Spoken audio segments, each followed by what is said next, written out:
Good evening, students. In previous two parts of error of tenses and conditional sentences, we discussed 20 sentences. And in today's lecture, we are here with a few sentences related to errors of tenses.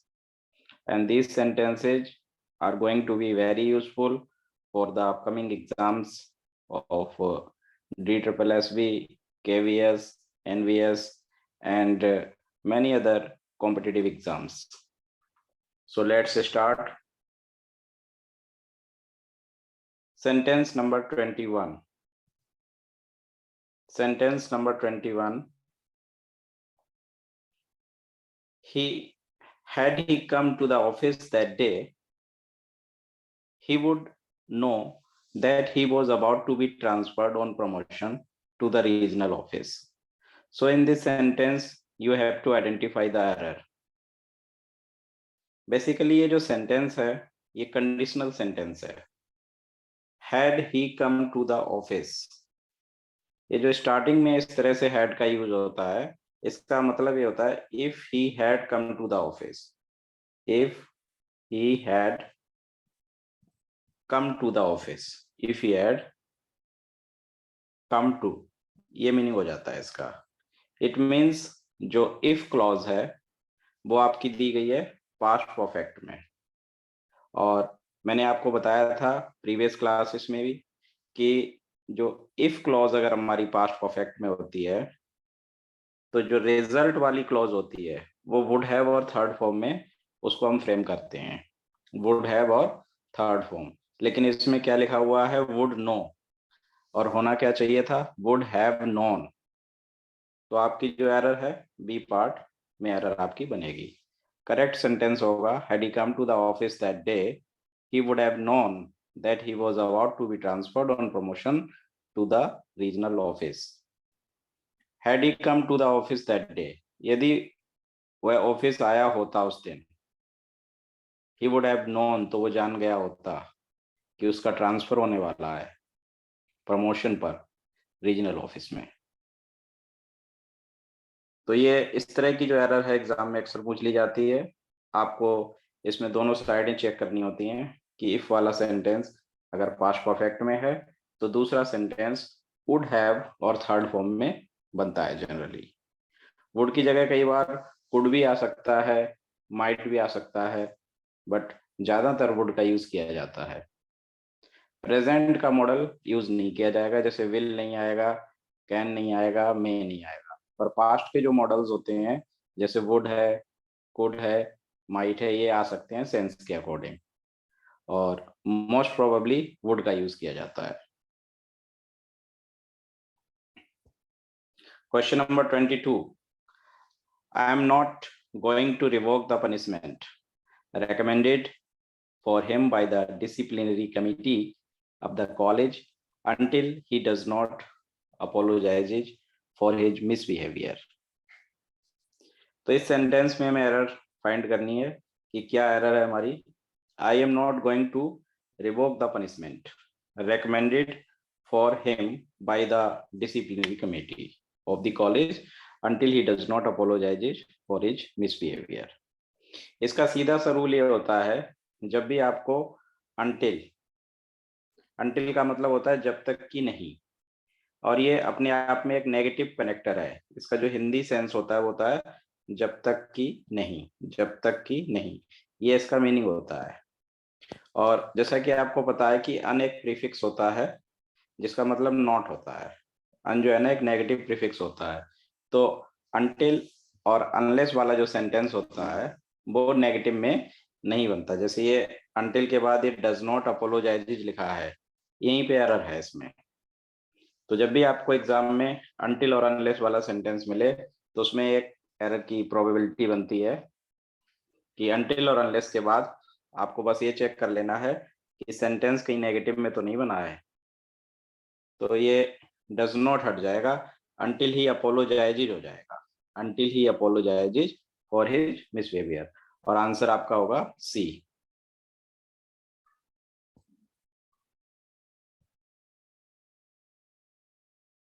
We are looking forward to see you. Look forward to, look forward to का जो meaning होता है वो होता है उम्मीद करना, expect. Look forward to का जो मीनिंग होता है वो होता है expect. And look forward to is always followed by ing form of the verb. look forward to के बाद हमेशा ing फॉर्म का यूज किया जाता है। वैसे तो जनरली टू के बाद फर्स्ट फॉर्म आती है, लेकिन लुक फॉरवर्ड टू वाला जो टू होता है उसके बाद हम ing फॉर्म का यूज करते हैं। तो आपको ये ध्यान रखना है। इस हिसाब से इस सेंटेंस में जो एरर है वो आपकी सी पार्ट में बनेगी। We are looking forward to seeing you, हम आपसे मिलने की उम्मीद कर रहे हैं। प्रेजेंट कंटिन्यूअस टेंस है। जनरली टू के बाद फर्स्ट फॉर्म आती है, लेकिन कुछ चीजें हैं जैसे लुक फॉरवर्ड टू हमें ध्यान रखना है, और टू बी यूज टू भी हमें ध्यान में रखना है। To be use to, to be use to के बाद जो वर्ब की फॉर्म आती है वो भी आईएनजी फॉर्म आती है। जैसे अगर मुझे ये कहना हो कि मैं क्रिकेट खेलने का आदी हूँ, I am use to playing cricket. I am use to playing cricket. यहाँ आपने देखा कि टू के बाद आईएनजी फॉर्म का यूज हुआ है, लेकिन अगर सेंटेंस ऐसे होता कि मैं क्रिकेट खेला करता था, आई यूज टू प्ले क्रिकेट। जब यूज टू अकेला आता है, जब यूज टू अकेला आता है तो उसके बाद फर्स्ट फॉर्म आती है। और अगर यूज टू से पहले कुछ भी है, जैसे इज एम आर है, वॉज वर है, विल बी शैल बी है, तो आईएनजी फॉर्म आएगी।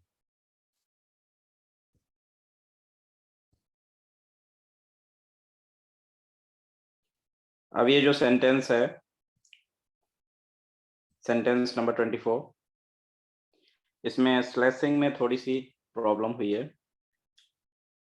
तो जो अवेलेबल स्लैश है इसमें ए बी और नो एरर वाले को मान लेते हैं सी। अब देखेंगे कि इस पार्ट में इसमें जो एरर दी गई है वो sequence of tense related error है। हमें एरर की टाइप पता होनी चाहिए कि भाई ये किस तरह की एरर आई है, ताकि उसी तरह की एरर अगर दोबारा आती है तो हम उसको आइडेंटिफाई कर सकें। सीक्वेंस ऑफ टेंस, और सीक्वेंस ऑफ टेंस एक क्वेश्चन अक्सर आ जाता है एग्जाम में। कोई भी एग्जाम हो, केवीएस हो, एनवीएस हो, एसएससी हो, बैंकिंग हो। Sequence of tense, sequence of tense का मतलब ये होता है कि अगर सेंटेंस आपका पास्ट में शुरू हो गया तो आगे भी पास्ट ही आएगा। अगर यूनिवर्सल ट्रूथ नहीं है, या कोई जनरल हैबिट नहीं है, तो उसी चीज को माइंड में रखते हुए, जैसे ये लिखा हुआ है ही डिडंट से दैट, अब आगे ये विल है तो ये विल नहीं होगा, विल की जगह क्या हो जाएगा, वुड हो जाएगा। क्योंकि विल एक ऐसा मॉडल वर्ब है जिसकी पास्ट टेंस होती है वुड। तो आंसर आपका बन जाएगा वी। बी पार्ट में एरर हो गई, विल की जगह हम वुड कर देंगे, सेंटेंस करेक्ट हो जाएगा।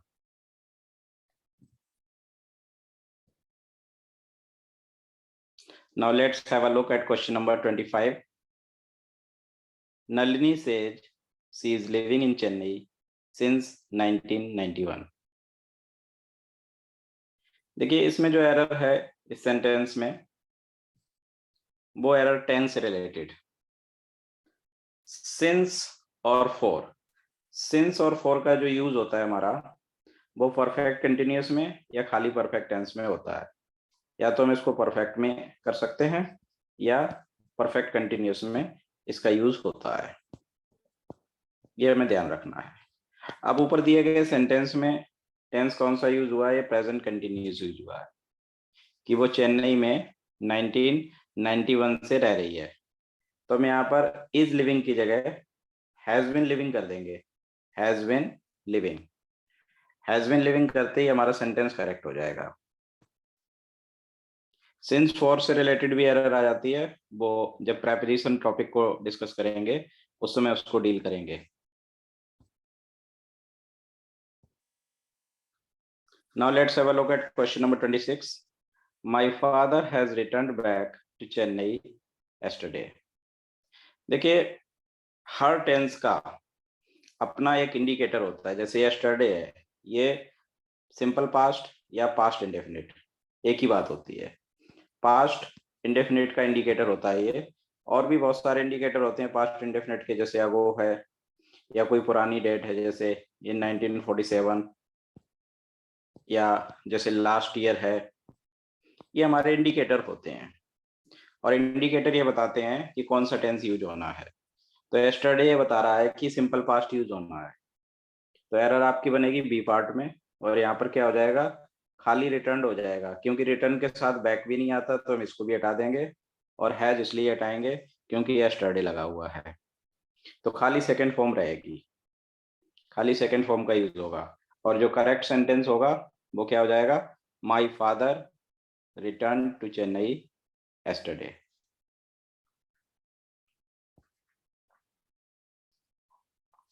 I'll meet him when he will come।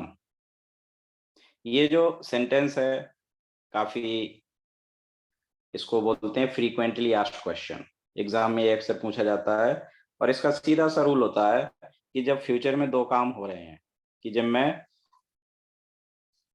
I will meet him, मैं उससे मिलूंगा जब वह आएगा, मतलब दोनों ही काम फ्यूचर में होने हैं। तो जब दो काम फ्यूचर में होते हैं तो जो फर्स्ट एक्शन होता है उसको तो हम बनाते हैं प्रेजेंट इंडेफिनिट में, और जो दूसरा एक्शन होता है उसको बनाते हैं हम फ्यूचर इंडेफिनिट में। ये रूल होता है इसका। तो उस रूल को कि मैं उससे मिलूंगा, कब मिलूंगा, जब वो आएगा, तो पहले तो वो आएगा ना, ये पहला एक्शन हो गया। ये पहले एक्शन वाला जो सेंटेंस है when he comes, will come की जगह पे कम्स हो जाएगा। और दूसरी इसकी शॉर्टकट ट्रिक ये भी है कि व्हेन के बाद वाला सेंटेंस, एज सून एज के बाद वाला सेंटेंस, इफ के बाद वाला सेंटेंस, अनलेस के बाद वाला सेंटेंस, अनटिल के बाद वाला सेंटेंस, इनमें विल या शैल का प्रयोग नहीं होता है। इनको हमें अगर बनाना है तो हम सिंपल प्रेजेंट फॉर्म में या सिंपल पास्ट फॉर्म में बना सकते हैं। तो आपको बस डायरेक्टली अगर याद रखना है तो ऐसे याद रख सकते हो कि व्हेन के बाद, एज सून एज के बाद, ये कुछ कनेक्टर हैं जिनको आपको ध्यान रखना है।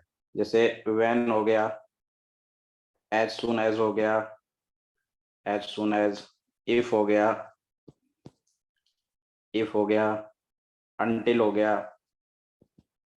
अनलेस हो गया। इनके बाद विल नहीं आएगा, सिंपल फॉर्म में, सिंपल प्रेजेंट में सेंटेंस बनेगा। तो इसलिए इसमें इस सेंटेंस में एरर होगी आपकी सी पार्ट में। व्हेन ही विल कम की जगह पे क्या हो जाएगा, कम्स हो जाएगा।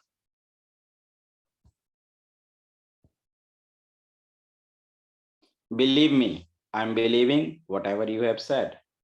देखिए कुछ वर्ब्स होती हैं प्रेजेंट कंटिन्यूस में या कंटिन्यूस फॉर्म में या प्रोग्रेसिव फॉर्म में उनका यूज नहीं होता, ये ध्यान रखना है। ऐसी कुछ वर्ब होती हैं जैसे सीइंग है, हियरिंग है, हैविंग है, इनको हम कंटिन्यूस में यूज नहीं करते, सिंपल प्रेजेंट में यूज कर देते हैं, फर्स्ट फॉर्म में यूज करते हैं। तो जैसे हिंदी में हम कह सकते हैं कि मैं विश्वास कर रहा हूँ, आई एम बिलीविंग, लेकिन इंग्लिश, स्टैंडर्ड इंग्लिश में इसको हम प्रेजेंट इंडेफिनिट में लिखेंगे, आई बिलीव।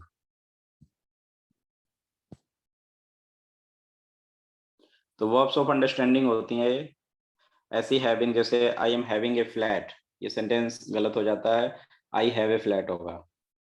रखना की जो सेंस है वो सिंपल प्रेजेंट में उस सेंटेंस को बनाते हैं, प्रोग्रेसिव फॉर्म में उसको यूज नहीं करते।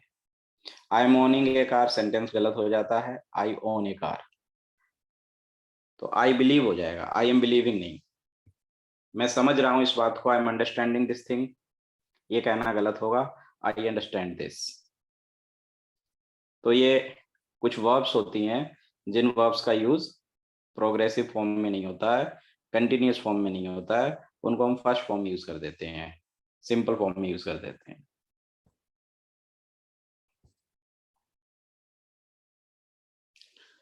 29th sentence, he said that he will meet me at the restaurant. इसमें भी देखिए सीक्वेंस ऑफ टेंस वाली एरर आ गई।